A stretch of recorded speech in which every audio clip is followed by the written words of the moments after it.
رہ جائے تو بعد کا آنے والا نبی یہ کسر پوری کر دے، لہٰذا یہ اور بھی ضروری ہو گیا تھا کہ اس رسم جاہلیت کا خاتمہ وہ خود کر کے جائیں۔ اس کے بعد مزید زور دیتے ہوئے فرمایا گیا کہ اللہ ہر چیز کا علم رکھنے والا ہے، یعنی اللہ کو معلوم ہے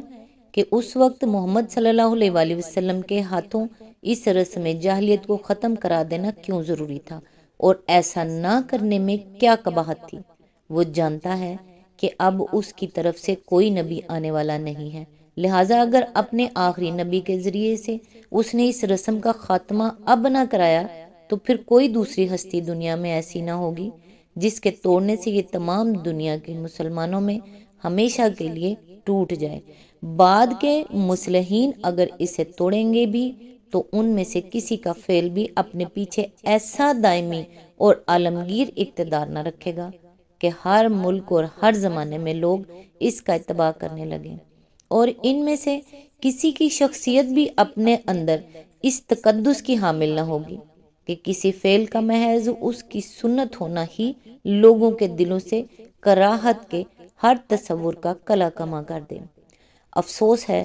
کہ موجودہ زمانے میں ایک گروہ نے اس آیت کی غلط تعویلات کر کے ایک بہت بڑے فتنے کا دروازہ کھول دیا ہے۔ اس لیے ختم نبوت کے مسئلے کی پوری توضیح اور اس گروہ کی پھیلائی ہوئی غلط فہمیوں کی تردید کے لیے ہم نے اس سورت کی تفسیر کے آخر میں ایک مفصل ضمیمہ شامل کر دیا ہے۔ آیت نمبر 41، اے لوگو جو ایمان لائے ہو اللہ کو کثرت سے یاد کرو۔ آیت نمبر 42، اور صبح و شام اس کی تسبیح کرتے رہو۔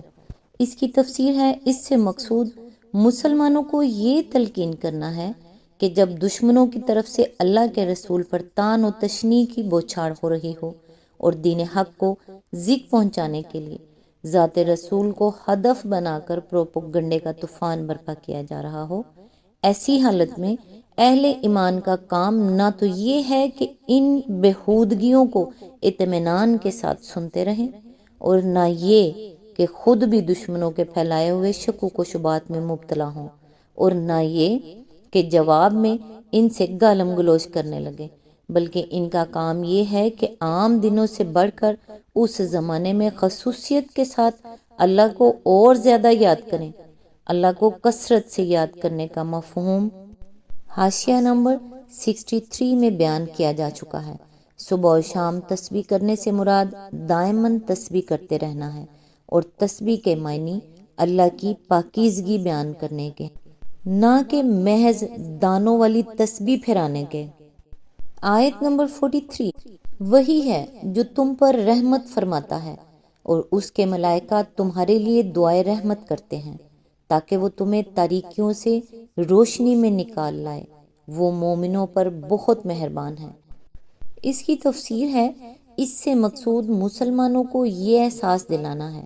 کہ کفار و منافقین کی ساری جلن اور کوڑھن اس رحمت ہی کی وجہ سے ہے جو اللہ کے اس رسول کی بدولت تمہارے اوپر ہوئی ہے،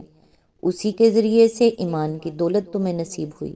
کفر و جاہلیت کی تاریکیوں سے نکل کر تم اسلام کی روشنی میں آئے، اور تمہارے اندر یہ بلند اخلاق و اجتماعی اوصاف پیدا ہوئے جن کے باعث تم اعلانیہ دوسروں سے برتر نظر آتے ہو۔ اسی کا غصہ ہے جو حاسد لوگ اللہ کے رسول پر نکال رہے ہیں۔ اس حالت میں کوئی ایسا رویہ اختیار نہ کر بیٹھنا جس سے تم خدا کی اس رحمت سے محروم ہو جاؤ۔ صلاۃ کا لفظ جب اعلیٰ کے صلے کے ساتھ اللہ تعالیٰ کی طرف سے بندوں کے حق میں استعمال ہوتا ہے تو اس کے معنی رحمت، مہربانی اور شفقت کے ہوتے ہیں، اور جب ملائکہ کی طرف سے انسانوں کے حق میں استعمال ہوتا ہے تو اس کے معنی دعائے رحمت کے ہوتے ہیں، یعنی ملائکہ انسانوں کے حق میں اللہ تعالیٰ سے دعا کرتے ہیں کہ تو ان پر فضل فرما اور اپنی عنایات سے انہیں سرفراز کر۔ ایک مفہوم یصلی علیکم کا یہ بھی ہے، یشیع عن ذکر الجمیل فی عباد اللہ، یعنی اللہ تعالیٰ تمہیں اپنے بندوں کے درمیان ناموری عطا فرماتا ہے اور تمہیں اس درجے کو پہنچا دیتا ہے کہ خلق خدا تمہاری تعریف کرنے لگتی ہے اور ملائکہ تمہاری مدح و ثنا کے چرچے کرتے ہیں۔ آیت نمبر 44، جس روز وہ اس سے ملیں گے ان کا استقبال سلام سے ہوگا اور ان کے لیے اللہ نے بڑا باعزت اجر فراہم کر رکھا ہے۔ اس کی تفسیر ہے، اصل الفاظ ہیں تحیاتہم یوم یلقونہ سلام، یعنی ان کا تحیہ اس سے ملاقات کے روز سلام ہوگا۔ اس کے تین مطلب ہو سکتے ہیں، ایک یہ کہ اللہ تعالیٰ خود السلام علیکم کے ساتھ ان کا استقبال فرمائے گا، جیسا کہ سورہ یاسین میں کہ سلام قولا من رب رحیم، آیت نمبر 58۔ دوسرے یہ کہ ملائکہ ان کو سلام کریں گے، جیسا سورہ نحل میں ارشاد ہوا ہے، الذین تتوفاہم الملائکۃ طیبین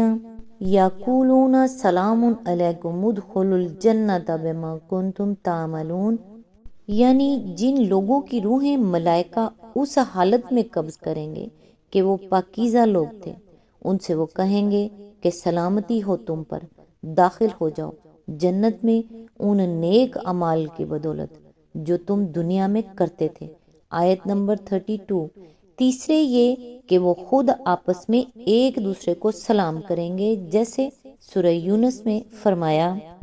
دعواہم فیہا سبحانک اللہم وتحیاتہم فیہا سلام وآخر دعواہم ان الحمد للہ رب العالمین،